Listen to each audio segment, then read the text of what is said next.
கர்த்தருடைய வார்த்தைக்குள்ள போலாம். அப்போஸ்தலர் 1ஆம் அதிகாரம் 8ஆம் வசனத்துல, பரிசுத்த ஆவி உங்களிடத்தில் வரும் பொழுது நீங்கள் பலனடைந்து எருசலேமிலும் யூதேயாவிலும் பூமியின் கடைசி பரியந்தமும் எனக்கு நீங்கள் சாட்சிகளாய் இருப்பீர்கள். அல்லேலூயா, ஆமென் சொல்லுங்களேன். ஆமென் சொல்லுங்களேன். பைபிள படிக்கும் பொழுது நின்று நிதானமா கமா புல் ஸ்டாப் எல்லாத்துக்கும் ஒரு அர்த்தம் இருக்கு. பரிசுத்த ஆவி உங்களிடத்தில் வரும் பொழுது அப்படின்னா, பரிசுத்த ஆவியானவர் நம்மிடத்திலே வரும் பொழுது, நமக்குள் வரும் பொழுது நம்ம பலன் அடைகிறோம். என்னங்க பலன்? பலன் அடைகிறதுனா என்ன? பரிசுத்த ஆவி வந்துச்சுன்னா 4 பேர் அடிச்சிடலாம், எனக்கு அவ்வளோ பெரிய பவர் வந்துருச்சு, அவ்வளோ பெரிய மாற்றம் வந்துருச்சு, அது கிடையாது. 4 பேர் அடிக்கிறதுக்கு அந்த பவர் கிடையாது. அழிஞ்சு போற 4 பேரை ஆண்டருக்குள்ள கொண்டு வர்றதுக்கு தான் அந்த பவர். அல்லேலூயா, அல்லேலூயா. அப்ப பரிசுத்த ஆவியானவர் நமக்குள்ளே நம்மிடத்திலே வரும் பொழுது பலன், சரீர பலன் அல்ல, ஆத்துமா பலன். ஆத்துமாவிலே ஒரு மாற்றம், சிந்தனையிலே ஒரு தெளிவு, சரீரத்திலே பரிசுத்த ஆவியானவருடைய உந்துதல், உணர்ச்சி, உணர்வுபூர்வமான எடுக்கிற முடிவுகள், இது எல்லாம் பரிசுத்த ஆவியானவராலே நமக்குள்ளாக நடக்கிற மாற்றங்கள். இவையெல்லாம் பரிசுத்த ஆவி வரும்போது நமக்குள்ளே மாற்றங்கள் நிகழும். என்ன மாற்றம் அப்படின்னா, நீங்கள் எனக்கு சாட்சிகளாக இருப்பீர்கள். You are my witness. நீங்க எனக்கு சாட்சிகள். இயேசு கிறிஸ்து நம்மிடத்துல எதிர்பார்க்கிறது கோடியா கொடுக்கறதல்ல, ஒரு வீடை எழுதி கொடுக்கறதல்ல, உன் சாட்சி மூலமா என்ன வெளிப்படுத்து. கிறிஸ்தவ எது? உன் வாழ்க்கையின் மூலம், உன் ஆன்மீக வாழ்க்கை, உன்னுடைய சரீர பிரகாரமான வாழ்க்கையின் ஜீவியம், உன் மூலமாக என்னை ஜனங்கள் பார்க்க வேண்டும், உன் மூலமாக என்னை அறிய வேண்டும், உன் மூலமாக என் நாமம் எல்லா இடங்களிலும் மகிமைப்பட வேண்டும். இதற்கு தான் பரிசுத்த ஆவியானவர் நமக்கு கொடுக்கப்படுகிறார். சத்திய ஆவியானவர் உங்களுக்குள் வரும் பொழுது அவர் சகல சத்தியத்திலும் உங்களை நடத்துவார். சத்தியம் என்ன? உண்மைன்னு அர்த்தம். என்னங்க? உண்மைன்னு அர்த்தம், வேற ஒண்ணும் இல்லை. அப்ப பரிசுத்த ஆவியானவர் ஒருவனுக்குள் வந்துட்டா உண்மையின் வழியில், நேர்மையின் வழியில், நியாயத்தின் வழியில் ஒரு மனுஷன் நடக்க வேண்டும். அப்ப நம்முடைய வாழ்க்கையில ஞான ஸ்நானம் எடுத்து பரிசுத்த ஆவியின் அபிஷேகத்தை பெற்ற ஒரு வாழ்க்கையில உண்மையின் வழியில் நடக்கிறீர்களா? நியாயத்தின் பாதையிலே நிற்கிறீர்களா? இல்ல உங்களுடைய வாழ்க்கையில உங்கள் மூலமாக கிறிஸ்துவை பிறர் காண்கிறார்கள், என் மூலம் இயேசுவை பார்க்கிறார்கள், இயேசுவை நான் காண்பிக்கிறவனாக, என்னுடைய குணநலங்கள், என்னுடைய வாழ்க்கையில என்னுடைய மாற்றங்கள், என்னுடைய நன்னடத்தையின் மூலமாக இயேசு கிறிஸ்துவை நான் காண்பித்துக் கொண்டிருக்கிறேன், அல்லது என் மூலம் இயேசுவை என்னுடைய ஒழுக்கத்தின் மூலம், என்னுடைய குணாதிசயங்களின் மூலம் இயேசு கிறிஸ்துவை ஜனங்கள் பார்க்கிறார்கள் என்று சொன்னால் அது சாட்சி. அது பரிசுத்த ஆவியினால நீங்க நிரப்பப்பட்டு ஒரு வாழ்கிற ஒரு தூய்மையான, அமைதியான, பரிசுத்தமான, தெளிவான சிந்தையோடு பூமியில இயேசு கிறிஸ்துவை நீங்கள் பார்த்து கொண்டிருக்கிறீர்கள், காண்பித்துக் கொண்டிருக்கிறீர்கள், வெளிப்படுத்தி கொண்டிருக்கிறீர்கள் என்று நாம் நினைத்துக் கொள்ளலாம். அப்போ பைபிள்ல பரிசுத்த ஆவியின் அபிஷேகத்தை யார் பெற்றார்கள்? 120 பேர் கீழ்ப்படிந்தார்கள். நீங்கள் எருசலேமை விட்டு போகாமல் பரிசுத்த ஆவியை பெறுகிற வரைக்கும் எருசலேமில் காத்திருங்கள் சொன்னார். எத்தனை நாள் காத்திருந்தாங்கன்னா கிட்டத்தட்ட 50 நாட்கள். மேல் வீட்டு அறையிலே 120 பேர், ஆண்களும் பெண்களும் 12-11 சீஷர்களும் எல்லாரும் அன்றைக்கு இயேசுவை பின்பற்றிய உத்தம பிள்ளைகள். அவங்க அந்த மேல் வீட்டு அறையில அந்த பரிசுத்த ஆவியின் அபிஷேகத்துக்காக காத்திருந்தாங்க. அவ காத்திருக்கும் போது அவங்க என்ன செஞ்சிருப்பாங்கன்னு நீங்க நினைக்கிறீங்க? ஆண்டவரே, நீங்க பரிசுத்த ஆவிய அனுப்புறேன்னு சொன்னீங்க, எப்போ அனுப்புறீங்க, எப்படி அனுப்புறீங்க, என்ன மாதிரி இருக்கும், அது எல்லாம் அவங்க கட்டாயமா ஜெபம் பண்ணி இருந்திருப்பாங்க. ஆண்டவர் சொன்னாரு, எப்போ அனுப்புறேன்னு சொல்ல, அனுப்புகிற வரைக்கும் நீங்க காத்திருங்க, நீங்க காத்திருங்க. ஒரு கிறிஸ்தவனுடைய வாழ்க்கையில காத்திருக்கிறது என்பது ரொம்ப ஒரு முக்கியமான ஒரு காரியமா இருக்கு. உங்க வாழ்க்கையில நீங்க காத்திருக்காம எடுத்த முடிவுகள் தான் உங்கள் வாழ்க்கையின் தோல்விக்கு காரணமா இருக்கிறது. உங்கள் அவசரமாக எடுத்த முடிவு உங்கள் வாழ்க்கையின் தோல்விக்கு காரணமா இருக்கிறது. நீங்கள் காத்திருக்கிற அனுபவத்தை நீங்கள் தேவனிடத்திலே உங்க வாழ்க்கையிலே எதை செய்தாலும், எதை வேண்டுமானாலும், எதை பெற்றுக்கொள்ள வேண்டானாலும், எதை செய்ய வேண்டுமானாலும் நீங்கள் காத்திருக்கிற தேவனுடைய சமூகத்திலே காத்திருக்கிற ஒரு பழக்கத்தை உங்களுக்குள்ளாக ஏற்படுத்த வேண்டும்.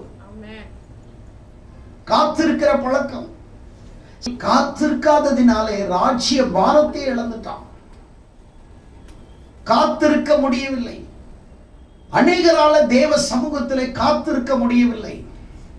பதிலை பெறுகிற வரைக்கும் காத்திருக்க முடியவில்லை. ஆண்டவருடைய உந்துதலும், ஆண்டவருடைய தரிசனமும், ஆண்டவருடைய திட்டமும், ஆண்டவருடைய தெளிவும், ஆண்டவருடைய வழிநடத்துதலும் காத்திருக்க முடியவில்லை. சமாரியாவிலே பிலிப்பு எனக்கூடிய ஒரு சுவிசேஷகன் கர்த்தருடைய சமூகத்திலே காத்திருந்த பொழுது ஆண்டவர் அவனை ஆவியினாலே ஏவினார். நீ வனாந்தரத்துக்கு போ, எத்தியோப்பியாவில் இருந்து ஒரு மந்திரி ரதத்தின் மேல் போய் கொண்டிருக்கிறான், அவனை சந்தி என்று பரிசுத்த ஆவியானவர் அவனை ஏவினார் என்று பார்க்கிறோம். ஆவியானவராலே ஏவப்பட்டான். அவன் போய் அந்த மந்திரியை பார்த்த பொழுது அவன் ரட்சிக்கப்பட்டவனாக திரும்பி போனான். அப்போஸ்தலனாகிய பவுல் சொல்றாரு, இன்னொரு பட்டணத்திற்கும் என்னை கர்த்தர் போக சொல்லுகிறார், ஆவியானவர் என்னை ஏவுகிறார். பரிசுத்த ஆவி ஒரு மனிதனுக்குள்ளே வந்தால் அவனுடைய வாழ்க்கையில குழப்பமில்லாத ஒரு நிலை, அவனுடைய வாழ்க்கையில ஒரு தெளிந்த சிந்தனை, அவன் எடுக்கிற முடிவுகளிலே ஒரு தெளிந்த சிந்தனை. பரிசுத்த ஆவியானவர் ஒருவனுக்குள்ளே இருந்தால் அவன் எடுக்கக்கூடிய தீர்மானங்கள் எல்லாம் தெளிவுள்ளதாக இருக்கும். அதிலே குழப்பம் இருக்காது. நீ கிறிஸ்தவனாயிருந்து வேதத்தை எடுத்து படிச்சு ஜெபம் பண்ணி நீ எடுக்கிற முடிவுகள் இது எல்லாம் பரிசுத்த ஆவியினாலே எடுக்கிறாயா? அது வெற்றி உள்ள ஒரு வாழ்க்கையை நோக்கி உன்னை நகர்த்தி கொண்டிருக்கிறதா? நீ வேதத்தை வாசிக்கிறாய், ஜெபிக்கிறாய், நீ எடுத்த எல்லா முடிவுகளும் பிரச்சனையில் முடிந்து விட்டதே. கர்த்தருடைய பிள்ளைகளை அவர் யாரையுமே அவர் பொல்லாங்கினால் சோதிக்கிற தெய்வம் அல்ல. அவனவன் தன் இச்சையினாலே இழுக்கப்பட்டு சோதிக்கப்படுகிறான். சோதிக்கப்படுகிற எவனும் தேவனால் சோதிக்கப்படுகிறேன் என்று சொல்லக்கூடாது. தேவன் பொல்லாங்கினாலே உங்களை சோதிக்க அவருக்கு வேலை வெட்டி இல்லாதவர் அல்ல. அப்ப பரிசுத்த ஆவி ஒரு மனிதனுக்குள்ளே வரும் பொழுது அவனுடைய ஆன்மீகத்தில் மாற்றம், அவனுடைய சரீரத்தில் மாற்றம், அவனுடைய சிந்தையில் மாற்றம், அவனுடைய வாழ்க்கையில் மாற்றம், அவனுடைய பேச்சில் மாற்றம், அவனுடைய நடை உடை பாவனங்களில் மாற்றம். அப்ப ஆவியானவர் ஒருவனுக்குள்ளே வந்துட்டா மாற்றம் வர வேண்டும். அதை விட்டுட்டு ஏமாற்றத்தோடு வாழ்க்கையை நகர்த்த கூடாது. அப்படி பரிசுத்த ஆவியானவர் சிலருடைய வாழ்க்கையை மாற்றினதினாலே அநேகர் சாட்சி உள்ளவர்களாக கர்த்தர் அநேகரை ஏற்படுத்தினார். அதுல நான் எடுக்கக்கூடிய ஒரு 3 கதாபாத்திரங்களை உங்கள் மத்தியிலே விவரிக்க விரும்புகிறேன். நம்பர் 1, சமாரியா பெண்ணின் சாட்சி. நம்பர் 2 சகேயுவின் சாட்சி. நம்பர் 3 சகோதரர்களின் சாட்சி. யார் இந்த சமாரியா பெண்? யோவான் 4ஆம் அதிகாரம் 28ஆம் வசனத்திலே நாம் வாசிக்கும் பொழுது, 4ஆம் அதிகாரத்திலே தொடர்ந்து நீங்கள் வாசிப்பீர்களானால் அங்கே ஒரு மிகப்பெரிய தெளிவான ஒரு ஆத்துமா அறுவடை, ஆத்துமா ஆதாயம் செய்த இயேசு கிறிஸ்துவை சமாரியா பெண்ணையும் நம்மால பார்க்க முடியும். இயேசு கிறிஸ்து வாழ்ந்த நாட்களில சமாரியா வழியாக அவர் ஊழியத்துக்கு போவதற்கு அவர் போகிற பாதையிலே சமாரியா ஊர் வழியாக அவர் போக வேண்டும், கலிலேயாவுக்கு போக வேண்டும். அப்படியானால் சமாரியாவை தாண்டிதான் கலிலேயா. அப்படி வரும் பொழுது அவர் தாகத்தினால் இளைப்படைந்தவராய் ஒரு கிணற்றுக்கு அருகாமையிலே அமர்ந்து விடுகிறார். அது ஒரு மதிய நேரமாக இருக்கிறது என்று வேதம் சொல்லுகிறது. அப்பொழுது தண்ணீரை மொள்ள ஒரு ஸ்திரீ வந்தாள். அவள் பெயர் குறிப்பிடவில்லை. அவளை ஊரின் பெயரை வைத்து அறியப்படுகிறாள். அந்த பெண் சமாரியா ஸ்திரியா இருக்கிறாள். அவ கிணற்றுக்கு மதிய நேரத்திலே தண்ணீர் கொண்டு கொள்வதற்காக வரும் பொழுது இயேசு அவளை பார்த்து சொல்லுகிறார், கொஞ்சம் தாகத்துக்கு தண்ணி தா என்று கேட்கிறார். உடனே இந்த அம்மா ஒண்ணு தண்ணி கொடுக்கணும் அல்லது என்கிட்ட நான் தரமாட்டேன்னு சொல்லணும். அதை விட்டுட்டு இந்த அம்மா கொடுக்க வேண்டிய தண்ணியை விட்டுட்டு இவ கேட்கிறா, இயேசுவே நீர் யூதனா இருக்க சமாரியான என்னிடத்திலே நீ எப்படி தண்ணி கேட்கலாம்? அப்படியானா நீ உயர்ந்த ஜாதி, நான் ஒரு தாழ்ந்த ஜாதி. உங்க ஆளுங்க யூதர்கள் எங்களை பார்த்தா பேச மாட்டாங்க, பழக மாட்டாங்க, எங்களை பார்த்தா கொஞ்சம் தள்ளி போவாங்க, எங்க வழியா கூட வரமாட்டாங்க. ஏன்னா தீட்டான ஏரியா, காலனி வழியா வரமாட்டாங்க. இந்த வழியா வந்தா நாங்க ஒரு தாழ்ந்த ஜாதி இருக்கிற இடம். ஒரு காலத்துல அப்படி இருந்தது ஜாதி. ஒரு காலத்துல ஜாதி வெறி, ஜாதியினால ஊரை விட்டு அவங்க ஒதுக்கிடுவாங்க. அவங்க பலானி ஆட்கள், அங்க போகாத, அந்த வழியா போகாத, அப்படி சுத்திட்டு போ அப்படின்னு சொல்லி ஒரு ஜாதி வெறி, ஜாதி ஆதிக்கம் இன்றைக்கு கூட இந்தியாவிலே காணப்படுகிறது. ஆனா இயேசு கிறிஸ்து அதை சுத்தி வரல, அந்த சமாரியா வழியா வர்ற அந்த பெண்ணிடத்திலே பேசுகிறார். இயேசுவுக்கு ஜாதி வெறி எல்லாம் கிடையாது, ஜாதி எல்லாம் கிடையவே கிடையாது. ஜான்சன் நாடார், அவர் பரலோகத்தை நாடார். நான் எனக்கு ஜாதி வெறி இல்லை. ஜான்சன் முதலியார், அதுல ஆண்டவர் விருப்பப்படுறது கிடையாது.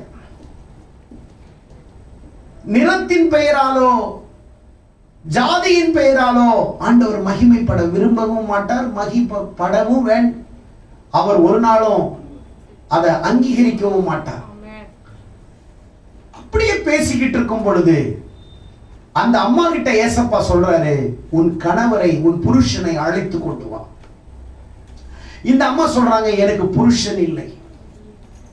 உடனே இயேசு சொல்றார், ஏற்கனவே உனக்கு 5 புருஷர்கள் இருந்தார்கள், இப்போ இருக்கிறவனும் உனக்கு புருஷன் அல்ல. எனக்கு ஒரு கன்ஃபியூஷன். ஒருவேளை இந்த அம்மா லிவிங் டுகெதர்ல அன்னைக்கே ஸ்டார்ட் பண்ண வச்ச ப்ராஜெக்டா இருக்குமோ?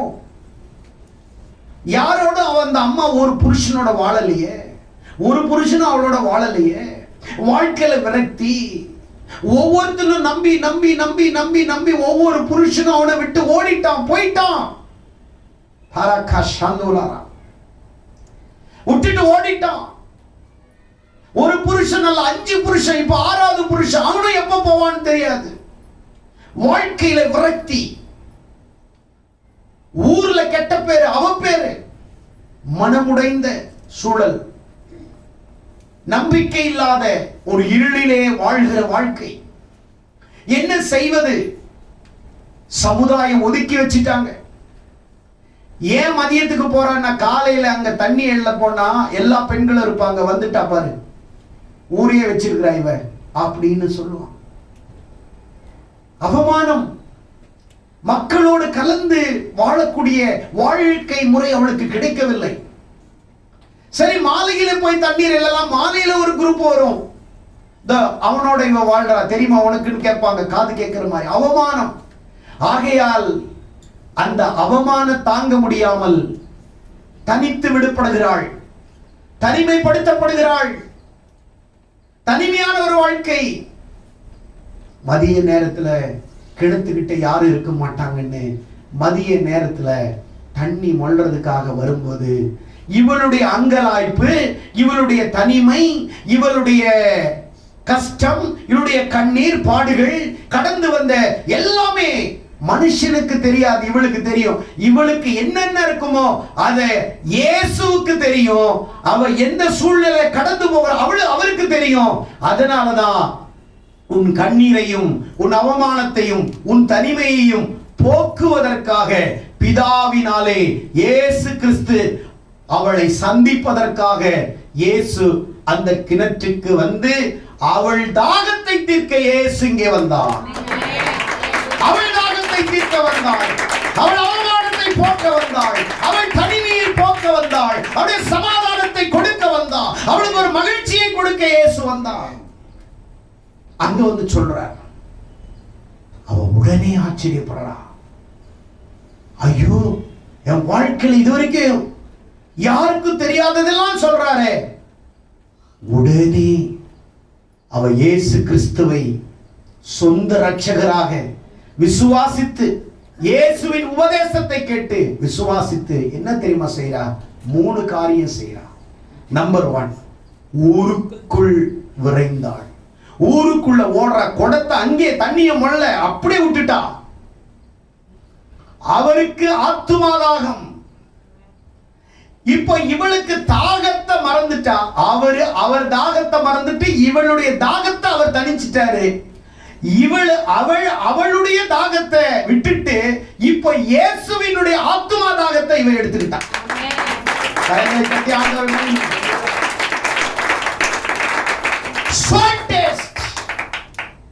ஆத்துமா தாகம், பசி. ஓடுறா, குடத்தை வச்சுட்டு ஓடுறா, ஊருக்குள்ள ஓடுறா. ஏய், எல்லாம் வெளியே வாங்க, எல்லாரையும் கூப்பிடுறா. ஒதுக்கி தள்ளப்பட்டவள், ஓரங்கட்டப்பட்டவள், அவமானப்படுத்தப்பட்டவள், பாதிக்கப்பட்டவள், தனிமையாக்கப்பட்டவள், கெட்ட பேரை வாங்கினவள், இப்ப எல்லாரையும் கூப்பிடுறா. கூப்பிட்டு சொல்றா, நான் செய்த எல்லாவற்றையும் ஒரு மனுஷன் எனக்கு சொன்னார், அவரை வந்து பாருங்கள். அவரை நீங்கள் வந்து பாருங்கள், நான் செய்த எல்லாவற்றையும் சொன்னார், அவரை வந்து பாருங்கள். ஞான ஸ்நானம் எடுக்கல, பரிசுத்த ஆவியின் அபிஷேகத்தை பெறல, சபையில போய் மெம்பர் ஆகல, சபையில போய் உங்களை மாதிரி பல வருஷம் சபையில உட்கார்ந்துட்டு சத்தியத்தை கேட்கல. ஒரு நொடி மாற்றம், மறு நொடியிலே அவள் பிறருக்குள்ளாக ஒரு மாற்றத்தை கொண்டு வர வேண்டும் என்று ஆத்துமா தாகம், இயேசுவுக்கு எப்படி இவள் ரட்சிக்கப்பட வேண்டும் என்று ஆத்துமா தாகம் அவருக்கு இருந்ததோ. வாசிங்கள் யோவான் புஸ்தகத்திலே, அங்கே அவர் சொல்லுகிறார் 32 வசனம். அதற்கு அவர் சீஷர்கள் 31 சீஷர்கள் அவரை நோக்கி, ரபி, போஜனம் பண்ணும் என்று வேண்டிக் கொண்டார்கள். அதற்கு அவர், நான் புசிக்கிறதற்கு நீங்கள் அறியாத ஒரு போஜனம் எனக்கு உண்டு. இவர் சொல்றாரு, சாப்பாடு தான் இவர் தான் வாங்கிட்டு வர சொன்னாரு, வாங்கிட்டு வந்தாங்க, சாப்பிடுங்க. இல்ல இல்ல இல்ல, உங்களுக்கு தெரியாத எனக்கு ஒரு போஜனம். ஒருவேளை நமக்கு தெரியாம யாராவது இந்த ஊர்ல இருக்கிறவங்க சாப்பாடு கொடுத்துட்டாங்களோ, வாங்கி வச்சிருக்கிறாரோ. அப்பொழுது சீஷர்கள் ஒருவரை ஒருவர் பார்த்து, யாராவது இவருக்கு போஜனம் கொண்டு வந்திருப்பானோ? இயேசு அவர்களை நோக்கி, நான் என்னை அனுப்பினவருடைய சித்தத்தின்படி செய்து அவருடைய கிரியை முடிப்பதே என்னுடைய போஜனமாய் இருக்கிறது. கரங்களை தட்டி. His will and His word. அவர் சித்தம் என் வாழ்க்கையில் நித்தம். His word will, His word. அவருடைய சித்தம் என்னுடைய போஜனம். என்னை எதற்கு அனுப்பினாரோ அந்த சித்தத்தை, ஆத்தும தாகத்தை, ஆத்தும அறுவடையை, ரட்சிப்பை, ஒரு மனிதனுக்குள் மாற்றத்தை, ஒரு மனிதனுக்குள்ளே ஏக்கமாய் இருக்கக்கூடியவனை, தனித்து விடப்பட்டவனை, அவமானப்படுத்தப்பட்டவனை, ஓரங்கட்டவனை, ஒதுக்கி வைத்தவனை, தவறான களங்கப்படுத்தப்பட்டவளை, அவளை ரட்சிக்க வேண்டும். அவள் ஆத்துமா வேதனைப்படுகிறது. அந்த ஆத்துமா எனக்கு தேவை. அந்த ஆத்துமாவை நான் பிதாவுக்காக நான் ரட்சிப்புக்குள் கொண்டு வருவேன் என்று அவருக்குள்ளே இப்போ ஆத்துமா தாகம். அவள் எப்படியாவது ரட்சிக்கப்பட வேண்டும். உடனே அவள் அப்படியே இயேசுவை ஏற்றுக்கொண்டு குடத்தை கிணற்று பக்கத்திலே போட்டு ஓடி போய் சொல்றா, வாங்க வாங்க. சந்தித்த மாத்திரத்திலே இயேசு ஒரு ஆத்துமா ஆதாயம் செய்தார். கிணற்றிலே 6 புருஷனுள்ள ஒரு ஸ்திரீக்கு நீ தப்பா நடந்த, உன் புத்தி தெரியுதா, உன் ஜாதி தெரியுதா, பாத்தியா இப்படி எல்லாம் வாழ்றன்னு சொல்லவே கிடையாது. இயேசு எப்பொழுதும் யாரையும், எப்பேற்பட்ட பாவியையும், எப்பேற்பட்ட குற்றவாளியும் ஒரு இடத்திலையும் அசிங்கமாவோ அவமானவோ ஏதோ ஒரு சிம்டம்ஸ் கூட அவரை திட்டுற மாதிரியோ அவரை தவற பார்க்கிற மாதிரியோ இயேசுவினிடத்துல எந்த ஒரு பாவியையும் அவர் ஏத்தி இறக்கி பார்க்கல, மேலையும் கீழையும் பார்க்கல. எல்லாரையும் ஒரே மாதிரி பார்த்தார், எல்லாரையும் ஒரே மாதிரி அன்பு செலுத்தினார், எல்லாருமே ஒரே மாதிரி இருதயம், எல்லாருக்குள்ளாக ஒரே ஆற்றலாக ஒரு கிருபையை ஆண்டவர் வைத்தார். யாரையும் அவர் ஏற்றத்தாழ்வாய் பார்த்ததே கிடையாது. யாரையும் அவர் மேலும் கீழுமாய் பார்த்ததே கிடையாது. அந்த சிறியை பார்த்து சொன்ன மாத்திரத்துல இவருக்கு ஆத்துமா தாகம், இவளுக்குள்ள ஆத்துமா தாகம். நீங்கள் அறியாத போஜனம் என் பிதாவின் சித்தத்தை. சாட்சி என்ற வாழ்ற வாழ்க்கைன்னா என்ன தெரியுமா? நீ சாட்சியா வாழணும்னா உன் விருப்பத்தின்படி உன் மனதில் ஏற்படுகிற ஏதோ உணர்ச்சி, ஏதோ ஒரு சாதனை செய்ய வேண்டும், நிறத்துக்கும் நேரத்திற்கும் நீ எடுக்கிற முடிவுகள் அது சித்தம் அல்ல. நீ பிதாவினுடைய இயேசு கிறிஸ்துவினுடைய சித்தத்தை எப்ப ஆண்டவர் எதை சொல்லுகிறாரோ, செய்ய சொல்லுகிறாரோ, அவருடைய ஆசைகளை நிறைவேற்றுவதற்கு எப்போ நீ ஆயத்தமாயிருக்கிறாயோ அப்போ உலகத்துல உன்னை ஆண்டவர் சாட்சியாய் வைப்பார். உன்னை கர்த்தர் சாட்சியாய் வைப்பார். சாட்சி என்கிறது நீ வெள்ளப்புடவை கட்டிட்ட, நகையை எடுத்துட்ட, ஏதோ நீ படிச்சிட்ட, பார்த்து பேசலாம், ஆங்கிலத்தில் ஒரு 4 வார்த்தை பேசலாம். இது இல்லம்மா சித்தம், இது இல்லம்மா நித்தம். உன் வாழ்க்கையில தேவை தேவனின் சித்தம். உன் வாழ்க்கையில தேவை தேவனின் ஆசை. அவருடைய ஆசையை நீ நிறைவேற்றணும். அவர் எண்ணத்தை நீ பிரதிபலிக்கணும். அவருடைய சாயலை நீ ஜனங்களுக்கு வெளிப்படுத்தணும். என் பிதாவின் சித்தத்தை நான் செய்கிறேன். பிதாவுக்கு இயேசு கிறிஸ்து சாட்சியாக வாழ்ந்தார். பிதா சொல்லாத எதையுமே அவர் செய்யல. பிதா சொன்னார், போ சமாரியா ஸ்திரியை போய் சந்தி. பிதா சொன்ன உடனே வந்துட்டார். போ கலிலேயாவை போய் சந்தி. போயிட்டார். நான் 38 வருஷ காலம் பெதஸ்தால படித்திருக்கிறேன், போய் நீ சந்தி. போய் சந்திச்சார். குருடனை சந்திச்சார். முடவனை எழுப்பினார். குருடனை கண்ணு கொடுத்தார். செத்தவனை எழுப்புன்னு பிதா சொன்னார், செஞ்சார். அவர் தானா எதுவும் செய்யவில்லை. பைபிள்ல ஒழுங்கா படிங்க. இயேசுவே சொல்றார், எதையும் நான் தானாய் செய்யவில்லை, என் பிதா எனக்கு எதை செய்ய சொல்லுகிறாரோ அதை தவிர நான் ஒன்றையும் சுயமாய் நான் செய்யவே மாட்டேன். சுயமாய் செய்கிறவர்கள் தேவனுக்கு சாட்சி இல்லாமல் சுய தீர்மானங்கள், சுய காரியங்கள், சுய ஞானம், சுய அறிவு இவைகளை பின்பற்றுகிறவர்கள் தேவனுக்கு உலகத்துல நீ வாஷிங்டன்ல போனாலும் சரி, நீ வாசியில போனாலும் சரி, நீ தேவ சித்தத்தை செய்ய முடியாது. தேவ விருப்பத்தை நீ செய்ய முடியாது. தேவ திட்டத்தை நீ செய்ய முடியாது. தேவனுடைய சித்தம், விருப்பம், ஆண்டவருடைய உந்துதல், ஆண்டவருடைய அழைப்பு, சாட்சி என்பது இஸ் வெரி இம்பார்ட்டன்ட் டெஸ்டிமனி. சாட்சி நல்ல திரும்ப உங்களுக்கு தெளிவாக பொறுமையாக சொல்லுகிறேன். கிறிஸ்தவர்கள், நீங்க இந்த சபைக்கு வருகிறவர்கள் ஏதோ கொண்டை தட்டிட்டு போறதுக்கு அல்ல. ஏதோ பண்ண வெள்ளை ட்ரெஸ் போட்டேன், நான் நகை கழட்டிட்டேன், ஒயிட்ல இருக்கிறேன், அப்புறம்க்கா அவளை பத்தி தெரியுமா அப்படின்னு பேசுற பாரு. நீ சாட்சி உள்ளவ இல்ல.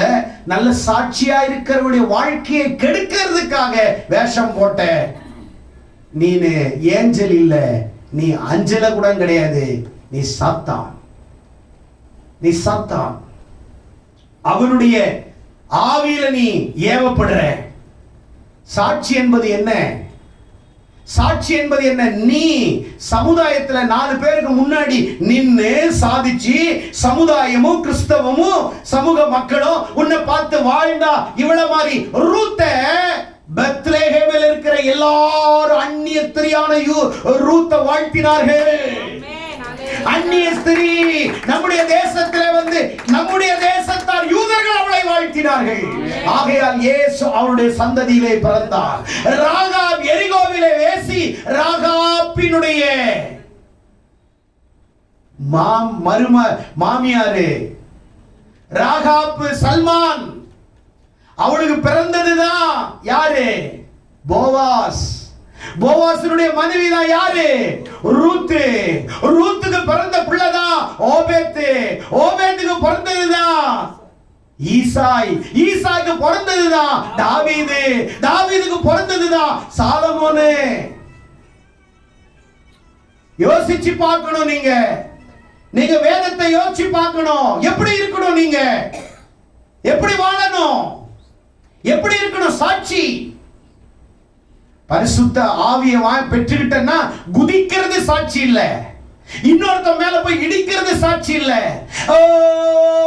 அந்நிய பாஷையில சும்மா நடிக்கிறது சாட்சி இல்ல. உன் வார்த்தையில, உன் வாழ்க்கையில, உன் நடையில, உன் உடையில நீ வாழ்ந்து காட்டு. ஹலோ ஹலோ, வாழ்ந்து காட்டு. இன்னொருத்தன் பாட்டு பாடுறது சாட்சி இல்ல. நீ சாட்சியா இருந்து உன்னை கொண்டு ஆண்டவர் செய்கிறாரா? உன்னை கொண்டு எதையாவது செய்கிறாரா? பெரிய தலைவர்களை எடுத்து பயன்படுத்துகிறார் என்றால் அவரை நீ பெருமையாய் பேசுவது சாட்சி அல்ல. உன்னையும் ஆண்டவர் பெருமையாய் பேச வைப்பார் என்பதற்கு நீ சாட்சியாய் எப்போ நிற்கிறாய், அப்போ ஆண்டவரை பயன்படுத்துவார். அப்போ உன்னை ஆண்டவர் பயன்படுத்துவார். சும்மா சிலவங்களுடைய ஸ்டேட்டஸ் எல்லாம் பார்த்தீங்கன்னா யார் யாரதோ பொறுக்கி வச்சிருப்பாங்க. அவங்களுக்கும் அந்த ஸ்டேட்டஸ்க்கும், அவங்களுக்கு ஸ்டேட்டஸ் இல்லாதவங்க தான் ஸ்டேட்டஸே வைக்கிறது. ஏன்னா அவங்களுக்கு எதுவும் உதாரணம் இல்லை. அவங்களுக்கு எதையுமே உதாரணம் கிடையாது. அவங்க எதை அவங்க வச்சு வைப்பாங்க? யாரோ பாட்டுற பாட்டை இவங்க வச்சுக்கிறது, யாரோ டான்ஸ் ஆடினா இவங்க வைக்கிறது, யாரோ ஒரு கருத்தை சொன்னா இவங்க வச்சுக்கிறது. இவங்களுக்கு என்ன கருத்து இருக்குது? இவங்களுக்கு என்ன சாட்சியான வாழ்க்கை இருக்குது? ஏன் இன்னொருத்தவங்களை நீயே சாட்சியா வாழ்ந்து உன் கதையை 4 பேர் வைக்கிற மாதிரி நீ ஸ்டேட்டஸை உருவாக்கு. அசிங்கமா இல்ல, அவமானமா இல்ல, ஸ்டேட்டஸை வையின்னு நான் சொல்லல. ஏன் நீ ஒரு ஸ்டேட்டஸை வைக்கிறவனா நீ ஏன் மாத்தக்கூடாது? ஏன் மாறக்கூடாது? ஒருத்தர் இப்படி சொல்றாரு. ஒருத்தர் ஸ்டேட்டஸ் வச்சிருந்தாராம். நான் சம்பாதித்த சம்பளத்திலே நான் புதிதாக ஒரு பைக்கை வாங்கியிருக்கிறேன் அப்படின்னு ஒரு ஸ்டேட்டஸ் வச்சாராம். ஸ்டேட்டஸ் வச்ச உடனே ஒரு சொந்தக்காரர் பார்த்தாராம். அவருக்கு அப்படியே தலை வலிக்கிற மாதிரி இருக்குதான், வலிக்காத மாதிரி இருக்குதான். அடுத்த சொந்தக்காரரு பார்த்தாராம், ஜுரம் வர மாதிரி இருக்குதான், ஜுரம் வராத மாதிரியும் இருக்குதான். இன்னொரு சொந்தக்காரர் பார்த்தாராம், உடல்ல என்னன்னாவோ முறுக்குதான். அவரு போயிட்டு அங்க இருக்கக்கூடிய சாமியாரை போய் பார்த்தாராம். சாமிஜி, நான் ஒரு புதிய பைக் வாங்கி நான் ஸ்டேட்டஸ் வச்சிருந்தேன், அதுல இருந்து என்னுடைய உடல்ல இப்படி ஒரு கோளாறு நடக்குது, என்னன்னு தெரியல. உடனே அவர் சொன்னாராம், வெத்தலையில மைய வச்சு பார்த்தாராம், எதுவுமே கண்டுபிடிக்க முடியல. கடைசியாக அவர் சொன்னாராம், தம்பி, எப்ப இருந்து உனக்கு இது நடக்குது? ஐயா, நான் ஸ்டேட்டஸ் வச்ச உடனே ஒருத்தர் பார்த்தாரு, எனக்கு தலைவலி வர்ற மாதிரி இருந்துச்சு. அடுத்த சொந்தக்காரர் பார்த்தாரு, அவர் தான் ஏதோ ஒரு வேலையை பார்த்திருக்கிறாரு அப்படின்னு அவர் சொன்னாராம். அவர் சொன்னாராம், முள்ளால தான் எடுக்கணும், ஸ்டேட்டஸால தான் எடுக்கணும். எனக்கு புரியல சாமிஜின்னாராம். நீ நாளைக்கு போ, நான் வாங்கின இருசக்கரம் விபத்துக்குள்ளாகி நொறுங்கி விட்டதுன்னு ஒரு ஸ்டேட்டஸ் வைனார். அவர் வச்ச அடுத்த நொடியில ஒரு சொந்தக்காரர் பார்த்தாரு, தலைவலி போச்சு. அடுத்த சொந்தக்காரர் பார்த்தாரு, ஜுரம் போயிடுச்சு. அடுத்த சொந்தக்காரர் பார்த்தாரு, கை கால் முறுக்கல் எல்லாம் போச்சு.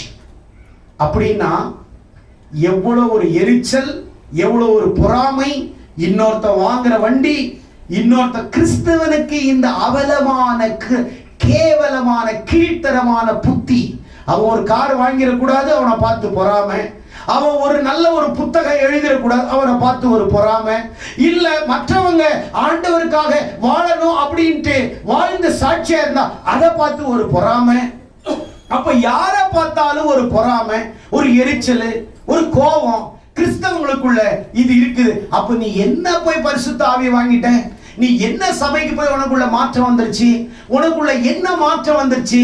யோசிச்சு பாருங்க, கவனிங்க, யோசிச்சு பாருங்க, என்ன மாற்றம் வந்துருச்சு?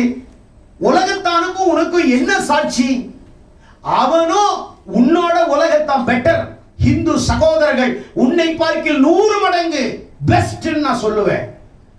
நீ கிறிஸ்தவன் ஆயிட்டு இன்னொருத்தனை பத்தி பேசுறது, பொய்ய பிணைக்கிறது, இல்லாத பொல்லாததை திணிக்கிறது, உனக்கு மனசாட்சி இல்லை. உன் மனநிலையிலே பரிசுத்த ஆவியானவர் இடைப்படவில்லை. நீ தவறை ஒன்றை சொல்லுகிறாயே, அது சாட்சியான வாழ்க்கையா? இல்ல இன்னொருத்தனை குறித்து தவறாக சொல்லி இருக்கிறியே, அது சாட்சியான வாழ்க்கையா? இல்ல இன்னொருத்தவங்கள சபையை உடைக்கிறியே, அது சாட்சியான வாழ்க்கையா? இல்ல இன்னொருத்த வேதனைப்படும் போது அவனை குறித்து தவறாக அவதூறாய் பரப்புறியே, இது சாட்சியான வாழ்க்கையா? நீ கிறிஸ்தவத்துக்குள்ளாக வந்து நீ சாட்சியா இருந்து உன்னை போல அநேகர் உன்னை போல நீ சாட்சியா இருக்கிறதை பார்ப்பதற்காக நீ ஒரு அடையாளமாக உதாரணமாக நீ மாற வேண்டுமே ஒழிய உனக்குள்ள என்ன இருக்குது? ரூத் அந்நிய தேசத்தின் பெண், மோவாபிலிருந்து வந்தவங்க. அவ குழந்தை பிறந்த உடனே எல்லா யூத ஸ்திரீகளும் வாழ்த்தினாங்களாம். வாழ்த்தினாங்க, சாட்சி. அவருடைய முந்தின நற்குணத்தை பார்க்கிலும் பிந்தின நற்குணம் சிறப்பா இருந்தது. சாட்சி. ஊருக்குள்ள போனா ஜனங்களை உற்சாகப்படுத்தினா, ஊழியத்தை செஞ்சா. உன் வாழ்க்கையில ரட்சிக்கப்பட்டு நீ ஊழியம் செய்தியா? ஊழியம் செய்யறதுன்னா என்ன? ஒரு ஸ்தாபனத்துல போய் செய்தா? உன்னை கர்த்தர் எங்க வச்சிருக்கிறாரோ அங்க தரிசனம் இருக்கிறது. கர்த்தர் உன்னை எங்க வச்சிருக்கிறாரோ அந்த சபையால் அனுப்பப்படுறது. நீ வேதத்தினுடைய ஃபண்டமெண்டலை படிச்சு பார். ஒன்னு பைபிள் காலேஜில் போய் படிக்கணும், இல்ல சபையின் போதகரிடத்திலே படிக்கணும், அல்லது தேவனுடைய சமூகத்திலே பரிசுத்தாவின் சமூகத்திலே கற்றுக்கொள்ளணும். என்னிடத்தில் வாருங்கள், நான் கற்றுக் கொடுக்கிறேன் இயேசு சொல்லுகிறார். ஒரு நாள் இயேசு கிட்ட உட்கார்ந்து நீ கற்றுக்கொண்டிருப்பியா? வேத வசனத்தை அவருடைய பாதத்தில் உட்கார்ந்து ஆண்டவரே என்னோடு கூட பேசுங்கன்னு ஒரு நாள் ஆண்டவர் உன்னோட எதையாவது ஒரு தலைப்பில பேசியிருக்கிறாரா? எனக்கெல்லாம் ஒரு நாளைக்கு ஆயிரக்கணக்கான தலைப்புகளை கூட பிரசங்கம் பண்ணக்கூடிய கிருபையை கர்த்தர் எனக்கு கொடுத்திருக்கிறார். என்ன தலைப்பு வேணும்? உடனே உடனே உடனே உடனே எனக்கு கொடுக்கிறார். நான் என்ன ரெடிமேட் ஃபுட்டை சாப்பிட்டுட்டு ப்ரீச் பண்ற பாஸ்டரா? நெட்ல எடுத்து பிரசங்கம் பண்ற பாஸ்டரா? கூகுள்ல போய் சர்ச் பண்ணி எடுக்கிற எக்ஸாம்பிள் எடுத்து பிரசங்கம் பண்ற பாஸ்டரா? அவர் பாதத்தில் உட்கார்ந்தா அவரு வெரைட்டியான ரைஸ், வெரைட்டியான ஃபுட்டை கொடுப்பார். நல்ல தாய் தன் பிள்ளைகளுக்கு வெரைட்டியா சமைப்பா. வெரைட்டி செய்ய தெரியாதவன் அவ சோம்பேறி. அவ கணவனுக்கு சரியா சோறு போடாதவன், பிள்ளைக்கு எப்போ பாரு சப்பாத்தி, எப்போ பாரு ரொட்டி, எப்போ பாரு இட்லி, எப்போ பாரு உப்புமா கொடுக்கிறவ, இவளுக்கு வெரைட்டி தெரியாம, வளர்ச்சி இல்லாம, இது ஒழுங்கா வளராம, கற்றுக்கொள்ளாம இருக்கிறவ தான் இப்படி இந்த டப்சா வேலை செய்யுது. ஆனா சத்தியத்துல வளர்றவங்களுக்கு ஆண்டவர் லட்சக்கணக்கான தலைப்புகளை கொடுத்து கொண்டே இருப்பார். ஊருக்குள்ள போனா எல்லாரையும் உற்சாகப்படுத்தினா பாருன்னா அடுத்த நொடியில ஊழியம் செய்ய ஆரம்பிச்சிட்டாயா. ஒரு ஊரையே ஞான ஸ்நானம் எடுக்காம, பைபிள் காலேஜ் படிக்காம, சபைக்கு போகாம, பாஸ்டரை சந்திக்காம, அல்லது ஒரு பாஸ்டர் கிட்ட போயிட்டு ஒரு இந்த சபையில மெம்பர் ஆகாம, ஒரே நாள்ல ஒரே நிமிஷத்துல ரட்சிக்கப்பட்டா, மாற்றத்தை கண்டா, உடனே ஊருக்குள்ள போனா ஊரையே ரட்சிப்புக்குள்ள நடத்தி சமாரியா பட்டணத்திலே ஒரு பெரிய எழுப்புதலை ஒரு சமாரியா ஸ்திரீ கொண்டு வந்தார்கள். அவன் பாவி 6 புருஷன் வச்சிருக்கிறவளே இவ்வளவு பெரிய வேலை செய்யறா, நீ உத்தமமா உண்மையா ஒத்த புருஷனோட வாழ்றவ எவ்வளவு ஊழியம் செய்யணும்? எவ்வளவு ஊழியம் செய்யணும்? உனக்கு ஒரு ஆத்துமாவை சபையில கொண்டு வந்து சேர்க்கிறதுக்கு துப்பு கிடையாது. மைக்கு பிடிச்சி என்ன தண்ணி பேசுற? பைபிள் படிக்கிறது ஒரு ஊழியமா? சபையில சங்கீத வாசிச்சது ஒரு ஊழியம் ஆயிடுச்சா? இல்ல சர்ச்சில நான் பெருக்கிறேன் இது ஒரு ஊழியம் ஆயிடுச்சா? இல்ல நான் பாடுற கொயர்ல இது ஒரு ஊழியம் ஆயிடுச்சா? ஒரு ஆத்துமா ஆதாயம் பண்றதுக்கு உனக்கு வழி இல்ல, நாதி இல்ல, அறிவு இல்ல. என்னத்த நீ போய் பிரசங்க கிளிக்கிற? நீனு என்னத்த நீ பெரிய பிரசங்கத்தை நீ பண்ற? என்ன உனக்குள்ள பெரிய மாற்றம் வந்துருச்சு? ரட்சிக்கப்பட்டு உனக்குள்ள என்ன மாற்றம்? ஒரு குப்புசாமி ஒரு முனுசாமியை ரட்சிப்புக்குள்ள நடத்தியா? ஒரு அக்பர் அலியை ஒரு ஹைதர் அலியை ரட்சிப்புக்குள்ள நடத்தினியா? ஒரு நாராயணனையும் ஒரு ஒரு மகாராணியும் நீ ரட்சிப்புக்குள்ள நடத்தினியா? ஒண்ணு கிடையாது. உனக்கு அத துப்பு கிடையாது. அந்நிய பாஷையில நிரம்புறது இந்த நம்ம சர்ச்சில் எல்லாம் இங்க கிடையாது. அந்த நடிப்புகள்லாம் இங்க இல்லை. அல்லேலூயா. அந்த பாஸ்டர் நான் இல்லை, அதனால நீங்களும் அப்படி இல்லை. அல்லேலூயா, அல்லேலூயா. நடிக்கிறது வேஷங்கள்லாம் போட்டுக்கிட்டு இங்கெல்லாம் ஆடக்கூடாது. ஏன்னா வாழ்க்கையில காட்டு உன் சாட்சி, உன் வாழ்க்கை நடையிலே, உன் பேச்சிலே, உன் குணத்திலே உன்னுடைய லட்சணமா இருக்கணும். லட்சணமா இருக்கணும். மாற்றம். ஒரே ஒரு பெண் ஒரு நகரத்தையே ஊரையே கொண்டு வந்தார். அடுத்தது சகேவின் சாட்சி. லூக்கா 19ஆம் அதிகாரம். வீட்டில் போய் படிச்சுக்கோ, டைம் இல்லை, எடுத்து படிங்க. லூக்கா 19ஆம் அதிகாரம் முழுசா வீட்டில் போய் படிங்க. ஆயக்காரனுக்கு தலைவன், ஐஸ்வர்யமான ஒருவன், அவன் பெயர் சகேயு. பெரிய கோடீஸ்வரன். ஆளு ஷாட்டு ஆனா வெயிட். ஆளு ஷாட்டு ஆனா வாழ்க்கையில வெயிட். பெரிய கோடீஸ்வரன். அந்த ஊர்ல இயேசு வர்றாருன்னு கேள்விப்பட்டாருப்பா. அவரு என்னப்பா இவ்வளவு கூட்டம் போது, இயேசு வர்றாரு, இயேசுவா வர்றாரு, ஐயோ அவரை நான் பார்க்கணுமே. அவர் நினைச்சா அவரை வர வைக்கலாம் அவர் வீட்டுக்கு. ஏன்னா பெரிய கோடீஸ்வரன், சொன்னா வருவாங்க, மதிப்பாங்க. ஆனா அவரு ஐயோ நான் ஓடி அவரை பார்க்கணும்னு போய் கூட்டத்துல போய் வகை தேடுறாங்க. முயற்சி செய்தான், முயற்சி செஞ்சானா, ஆனா அது நடக்கலையா? நல்ல கவனிக்கணும் பைபிள். முயற்சி செய்தான், வகை தேடினான் அப்படின்னா முயற்சி செய்யறான், ஆனா பார்க்க முடியும். ஆள் ஷார்ட், அவனோட ஹைட்ல இருக்கிறான், நல்லா நவராருன்னு சொல்லி யாருமே நவர மாட்டேங்கிறான். உடனே அவனுக்கு ஒரு ஐடியா, ஆஹா முயற்சி விடக்கூடாது, அடுத்த ஒரு முயற்சியை கையெடுத்தான். வர்ற வழியில ஒரு மரம் இருக்குது, அது மேல ஏறி அந்த வழியா தானே போவாரு. அட்லீஸ்ட் அவர் மேல இருந்து அவர் எப்படியா இருக்கிறார்ன்றது பார்க்கறதுக்கு தான் அவர் மேலே ஏறினார்.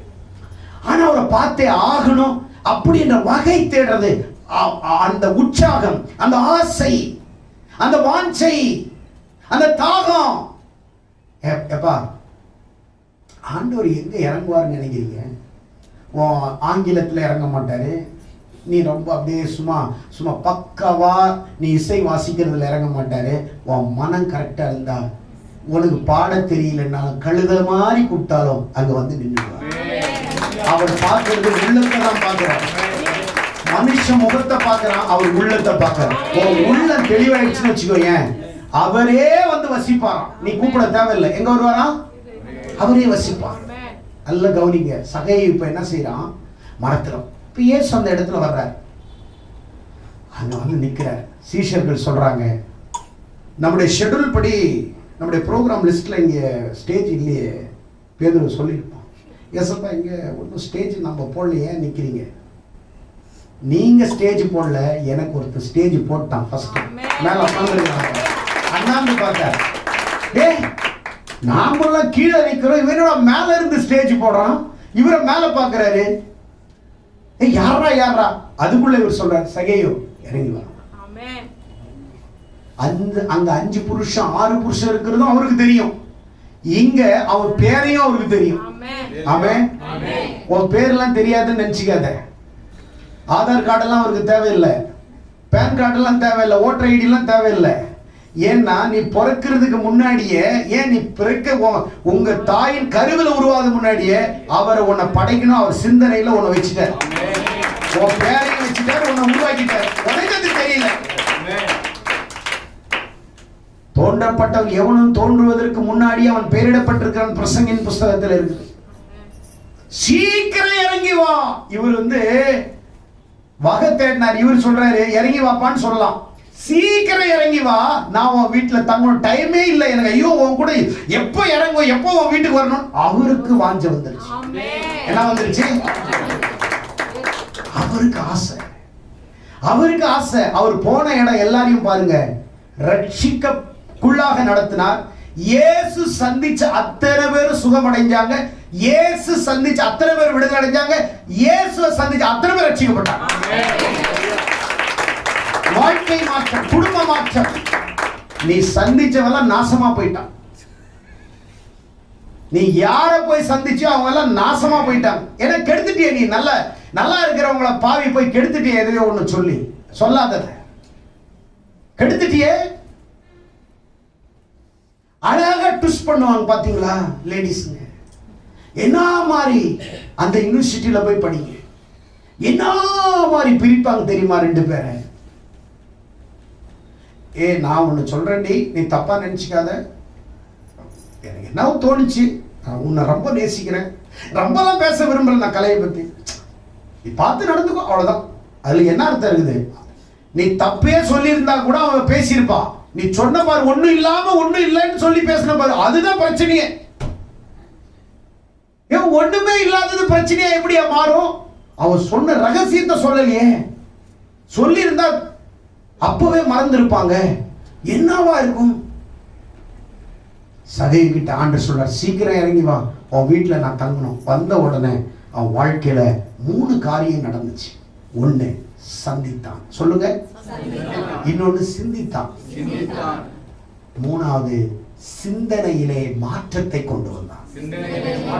சந்திக்கிறது வேற, சிந்திக்கிறது வேற, சிந்தனையிலே மாற்றம் வருவது வேற.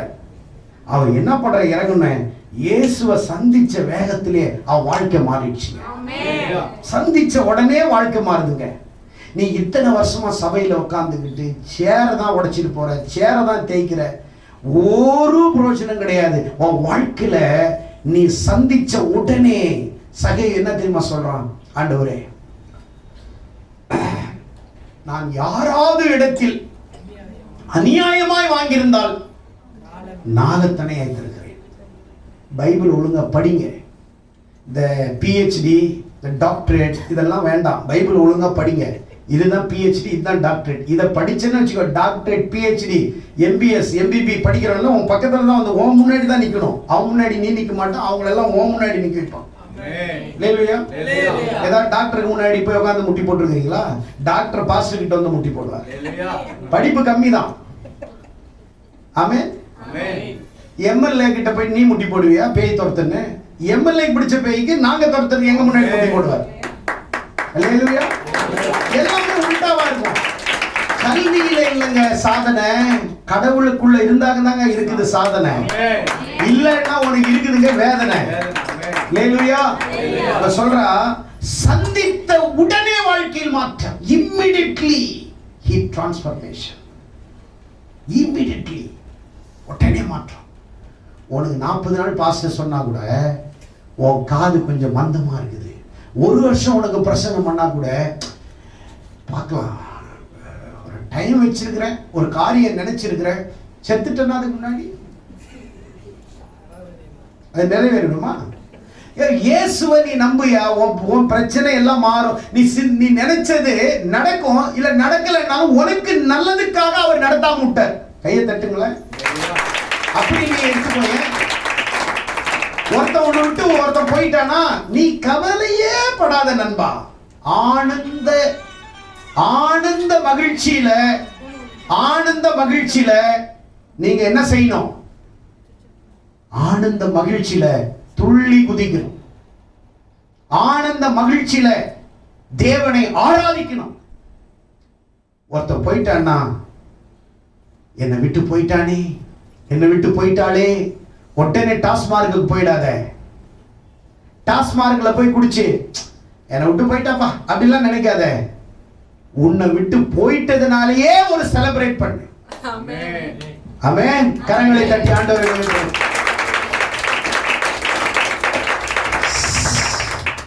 யூதாஸ் இயேசுவோடு இருந்தவன், சாப்பிட்டவன், இயேசு விட்டு டாட்டா காமிச்சிட்டு போயிட்டான். என்ன நடந்துச்சு? நாண்டு கொண்டு நல்ல இப்படியாவது செத்து தொலைச்சிருக்கலாம் பாவி. நாண்டு கொண்டு செத்து அவன் செத்தா அவனை அடக்கம் பண்ணது எவ்வளவு நாத்தம் முடிச்சு, அவனை தூக்கி அடக்கம் பண்ணவங்க எவ்வளவு கஷ்டப்பட்டு இருப்பாங்க. நேரையாவது செத்து தொலைச்சிருக்கலாம். யோசிச்சு பாருங்க. சாகர நேரத்தில் கூட ஒருத்தனுக்கு வேதனையா சாகுற. கரெக்டா இல்லையா? நல்ல முறையில சாவுங்க. சாகிறது சந்தித்தான் வாழ்க்கையில் மாற்றம். சிந்தித்தான். எதை சிந்திச்சான்? நான் ஏதாவது அநியாயமா வாங்கினது உண்டு. ஆனால் ஆண்டவர் கேட்கல. இவனுக்குள்ள இயேசு வந்துட்டா நீ அவர் உங்ககிட்ட சொல்லி சொல்லி சொல்லி சொல்லி மாற மாட்ட. இயேசு உனக்குள்ள உண்மையா வந்துட்டா நீ உன் வாழ்க்கையில டெய்லி மாற்றங்கள் வந்து நிமிஷம் சொல்லு செயல்ல மாற்றம் வந்துகிட்டே இருக்கும். உனக்கு அவரு மாறு மாறு மாறு மாறு மாறு மாறு மாத்தா மாறுன்னு சொல்ல மாட்டாரு. ஆத்தா நீ மாறுவ, நீ மாறிடுவ. அவர் உன்னை மாத்த அப்படியே குச்சி போட்டு குத்த மாட்டார். நீனே உனக்குள்ள மாற்றம் வரும். ஆமென். அல்லேலூயா. மாற்றம் வரும். உனக்குள்ளேயே மாற்றம் வரும். சிந்தித்தான், சந்தித்தான். சிந்திச்ச உடனே நியாய பிரமாண சட்டம் என்ன சொல்லுதுன்னா, ஒருத்தங்கிட்ட ₹1 திருடிட்டுனா அவன் 2ஆ கொடுத்துடணும்ன்ற கண்டுபிடிச்சா. இவரு நியாய பிரமாணத்தை பிரேக் பண்ணிட்டார். நானும் தனியா கொடுக்குறேன்ட்டார். ஆண்டவரே ஆடி போயிட்டார். இது என்னடா, நானே ரெட்ட தனியா கூட என்னையே தாண்டி நானும் தனியா கொடுக்குறேன்றா. அப்ப என்னோட இவன் பெரிய கடவுள்டா. கையை தட்டுங்க. கடவுளுக்கே ஒரு கடவுள் மாறி போற ஒரு தோற்றம், ஒரு காட்சி. கடவுள் கிடையாது அவன். அப்படி அது மாதிரி பாக்குறாரு ஆண்டவர். ஆச்சரியப்பட்டாராம். இயேசு கிறிஸ்து நிறைய இடத்துல ஆச்சரியப்பட்டாருங்க. 100க்கு அதிபதியை பார்த்து ஆச்சரியப்பட்டார். ஐயோ எப்பா இப்படி ஒரு விசுவாசத்தை நான் காணவில்லை என்றார். இயேசுவையே விசுவாசம் வியக்க வச்சுச்சா, ஆச்சரியப்பட வச்சுச்சா. இயேசு கூட மனுஷனா தானே வாழ்ந்தார் பூமியில. 100க்கு 100 தெய்வத்தினுடைய சாயலா இருந்தா மனுஷனா வாழ்ந்தாரு. ஆச்சரியப்பட்டார். இவன் பார்த்தோம், ஐயோ நியாய பிரமாணத்தை தூக்கி சாப்பிட்டு பிரேக் பண்ணிட்டாங்கடா அப்பா. அப்படியே சந்தோஷப்படுறேன். அடுத்தது சொல்றேன், சிந்தனையில் மாற்றம். எப்படி பணம் சம்பாதிக்கலாம் என்று வாழ்ந்தவன் இப்போ சிந்தனை ஃபுல்லா பழைய சிந்தனையை தூக்கி போட்டு சாஃப்ட்வேர் எல்லாம் தூக்கி அடிச்சுட்டு புது சாஃப்ட்வேர், பைபிள் சாஃப்ட்வேர் தூக்கி உள்ள போட்டான். அதுக்கு முன்னாடி எப்படி பணம் சம்பாதிக்கலாம்னு சிந்திச்சான். இப்போ எப்படி கடவுளுக்கு கொடுக்கலாம்னு சிந்திக்கலாம். ஆண்டவருக்கு எப்படி கொடுக்கலாம், ஊழியத்தை எப்படி தாங்கலாம், சபையை எப்படி தாங்கலாம், சபைக்கு என்ன தேவை, சபையின் ஊழியத்துல என்ன இருக்குது, அதை போய் பார்த்து பார்வையிட்டு அந்த ஊழியத்தை செய்யலாமே. அது சிந்தனையில் மாற்றம், சரீரத்தில் மாற்றம், வாழ்க்கையில் மாற்றம். சகீவின் சாட்சியாக எரிகோ பட்டணமே அசந்து பார்த்தாங்க. ஆனா அங்க ரட்சிக்கப்பட்டவங்க சொன்னாங்க ஒரு வார்த்தை, இவரு பாவியான மனுஷன் வீட்டுக்கு தங்க போற. ஏய், பாவிக்கு தாண்டா அவர் வந்தாரு. இந்த வியாதி இருக்கிறவனுக்கு எதுக்குடா மாத்திரை? வியாதியா இருக்கிறவனுக்கு தாண்டா ஹாஸ்பிட்டலு.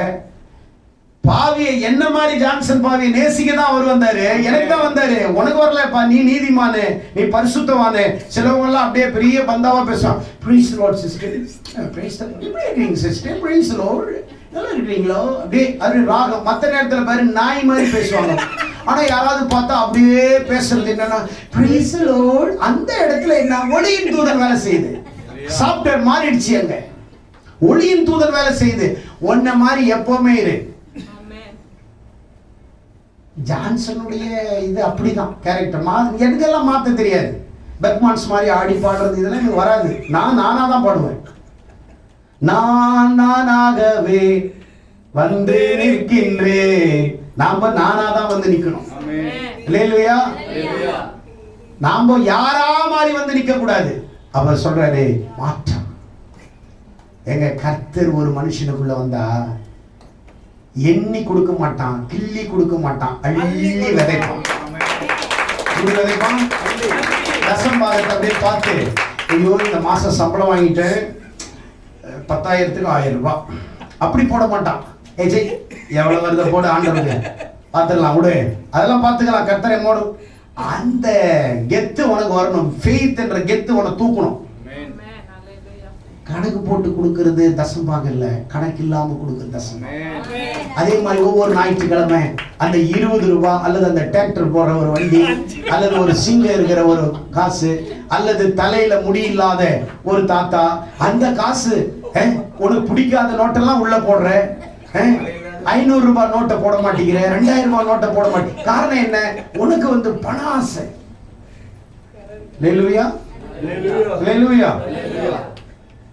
நாளை தினத்துல சேர்த்து வைக்க திருடிடுவான். ஆனா இவங்க இப்படி பிரசனம், நாளைய தினம் குறித்து கலங்காதே மகனே,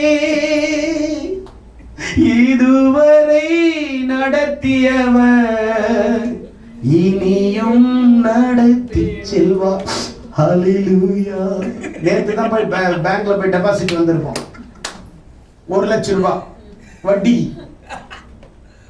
டெபாசிட், 5 years டெபாசிட். ஆனா இதுவரை நடத்தியவர் டெபாசிட் பண்ண வேண்டாம். இப்படி பாடிக்கிறியா?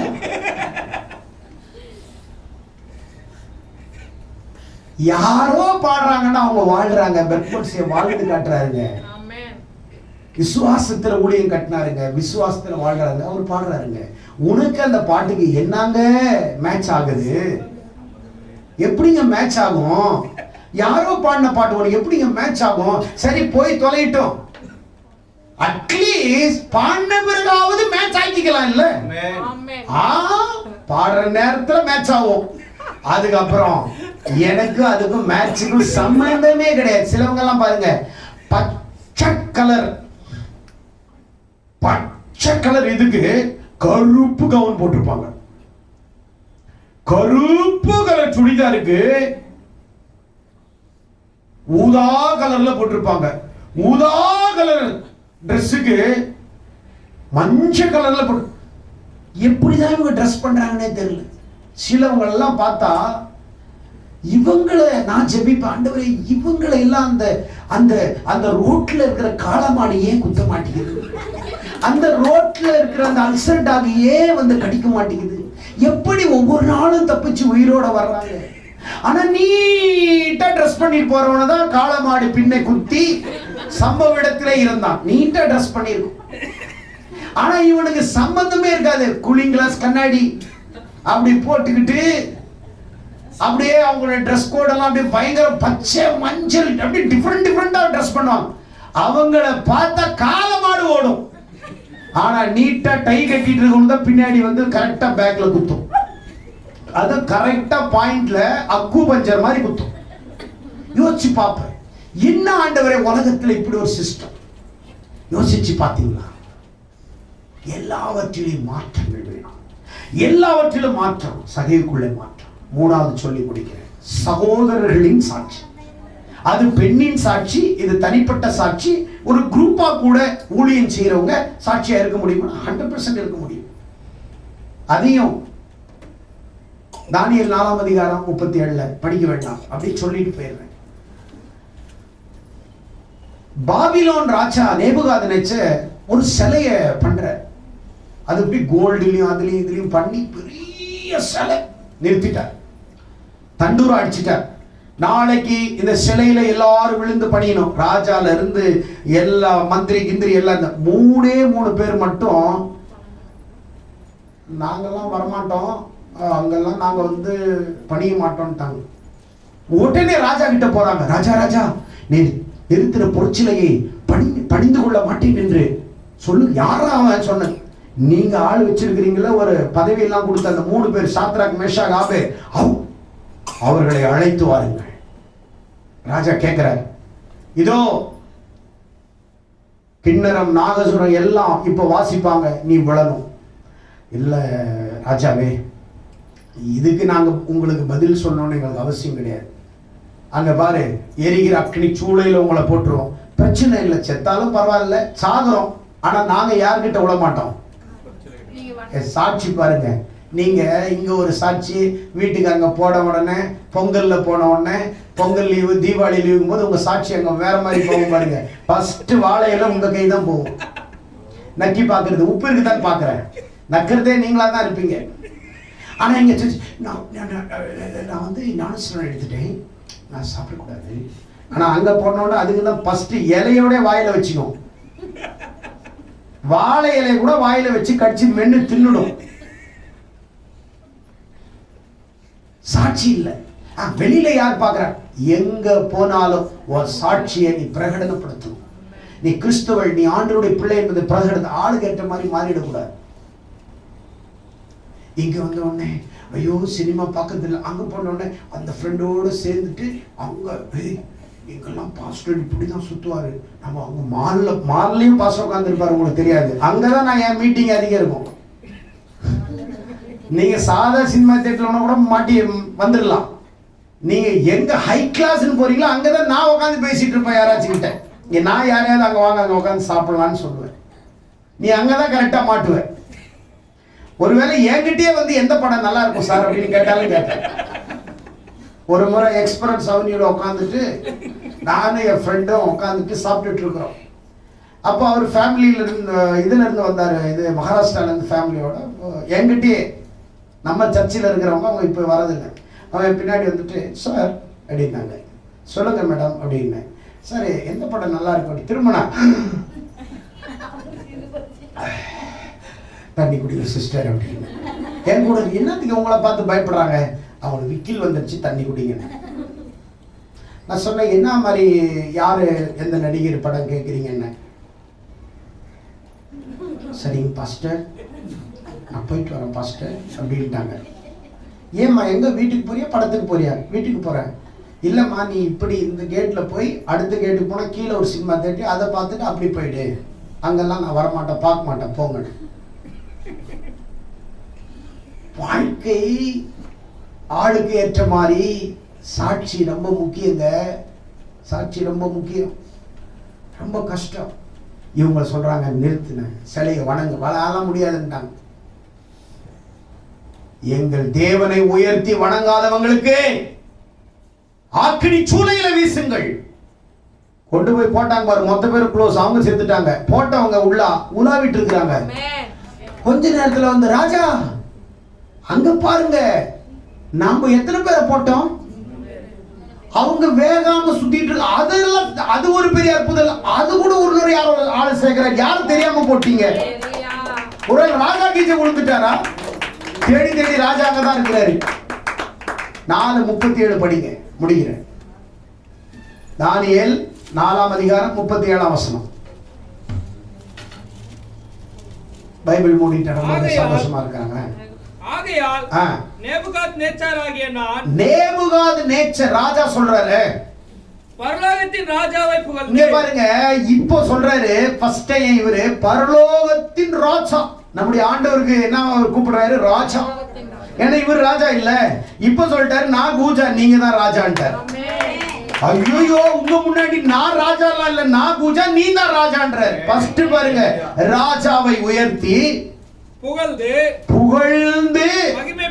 மகிமைப்படுத்துகிறேன். அவருடைய கிரியைகள் எல்லாம் சத்தியமும் அவருடைய வழிகள் எல்லாம் நித்தியமாய் நியாயமானவாய் இருக்கிறது. கவனிங்க, இங்க ஒரு சாட்சி. இப்போ இந்த சகோதரர்கள் கர்த்தருக்காக சாட்சியாக நாங்க எங்களை சிங்கத்தின் கெபில போடு, நெருப்புல போடு, நாங்க நிப்போம், ஆண்டவருக்காக சாட்சியா இருப்போம் நின்னதுனால ராஜா ரட்சிக்கப்பட்டான். தானியேலை தூக்கி அங்க தூக்கி போட்டாங்க. தரியு ராஜா 6ஆம் அதிகாரத்துல 26வது வசனத்துல, தானியேல் 6:26ல இவனை தூக்கி எங்க சிங்கத்தின் கெபில போட்டுறாங்க, தனியாள தானியேலை. அப்போ ராஜா அவர் மேல ரொம்ப பாசம், தரியுக்கு ரொம்ப பிடிக்கும் தானியேலை. ஆனாலும் வேற வழி இல்லாம போட்டுட்டாங்க. மற்றவங்க பேச்சு கேட்டு ரொம்ப ஃபோர்ஸ் பண்ணி உள்ள போட்டுட்டாங்க. போட்ட பிறகு நைட் எல்லாம் தூங்கல. ராஜாவுக்கு முன்னாடி எப்பவுமே நைட்டு தூங்க வைக்கிறதுக்கு மியூசிக் எல்லாம் வாசிப்பையோ, மியூசிக் தூக்கிட்டு போயா, எல்லாம் தூக்கிட்டு போங்கயா, எதுக்கு நீ என்ன தூங்க வைக்கிற, எனக்கு எப்படியா தூக்கம் வரும், என் புள்ள அங்க தூங்கினானா உயிரோட இருக்கிறானா செத்தானான்னு தெரியல, நீ மியூசிக் எடுத்து போட எடுத்துட்டு அப்படின்றான் தரியு ராஜா. என் புள்ள தானியேல், என் தாசன் தானியேல் அங்க சிங்கத்தின் கெபில இருக்கும்போது நான் தூக்கம் வருமா, எனக்கு இசை தேவையா, தூக்கிட்டு போடனா.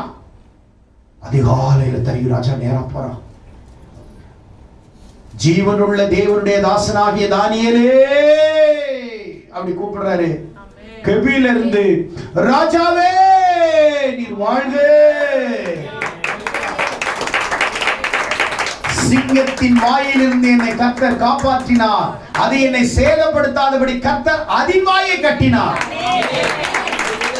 அடுத்தது தரியு ராஜா சொல்றாரு 6:26 வாசிங்க, முடிச்சிடுறேன். என் ராஜ்யத்தின் ஆளுகைக்குள் எங்கும் உள்ளவர்கள், எங்கும் என் தேசத்துல இருக்கக்கூடிய எல்லையில இருக்கக்கூடிய எங்கும் உள்ளவர்கள் யாவரும் தானியேலின் தேவனுக்கு முன்பாக நடுங்கி பயப்பட வேண்டும் என்று என்னாலே தீர்மானப்படுகிறது. அவர் ஜீவனுள்ள தேவன், அவர் எங்கும் நிலைத்திருக்கிறவர், ஜீவனுள்ள தேவன், நிலைத்திருக்கிறவர். அவருடைய ராஜ்யம் அழியாதது, அவருடைய ராஜ்யம் அழியாது, அவர் கர்த்தத்துவம் முடிவு வரைந்த, அவருடைய கவர்மெண்ட் கர்த்தத்துவம் என்றால் அவருடைய கவர்மெண்ட், அவருடைய ஆளுகை நித்திய காலம், அவருடைய கிங்டம், அது யாரையும் அசைக்க முடியாது, நிற்கும். அவருக்கு அங்க ஓட்டெல்லாம் போனதில்லை, அவர் தான் எப்போ ராஜா, அவர் தான் பிரதான தகப்பன், அவர் தான் பிரதான ஆசாரியன், அவர் தான் ராஜாதிக்கு ராஜா, அவர் தான் எல்லாம், அவர் தான் நம்முடைய தகப்பன், எல்லாத்துக்கும் அவரா இருக்கிறார். இப்ப நான் சொல்றேன், சமாரியாவின் சாட்சியினால ஒரு ஊர் ரட்சிக்கப்பட்டது, சகேயுவின் சாட்சியால எரிகோ பட்டணம் ரட்சிக்கப்பட்டது, சகோதரர்களின் சாட்சியால ஒரு தேசமே ரட்சிக்கப்பட்டது. எல்லாம் எழுந்து நின்று கரங்களை தட்டி, எல்லாம் எழுந்து நின்று கரங்களை தட்டி நல்ல உற்சாகமாய் உங்கள் சாட்சிகள் மூலமாய் ஊரு ரட்சிக்கப்பட வேண்டாம், எரியோ பட்டணம் வேண்டாம், தேசம் வேண்டாம், அட்லீஸ்ட் உன் குடும்பத்தில் இருக்கிறவங்களையாவது நீ ரட்சிப்புக்குள்ள நடத்து. எத்தனை பேர் ரட்சிப்புக்குள்ள நடத்த போறீங்க? ஹல்லேலூயா. கர்த்தர் இந்த செய்தியின் மூலம் உங்களை ஆசீர்வதிப்பார். சாட்சியாயிருங்கள், சாட்சிகளை ஏற்படுத்துங்கள். கேட்டது இந்த செய்தியை 2-3 முறை கேளுங்க, உங்க வாழ்க்கை மாறும், உங்க வாழ்க்கையில மாற்றம் வரும். கர்த்தர் உங்களை ஆசீர்வதிப்பார். God bless you.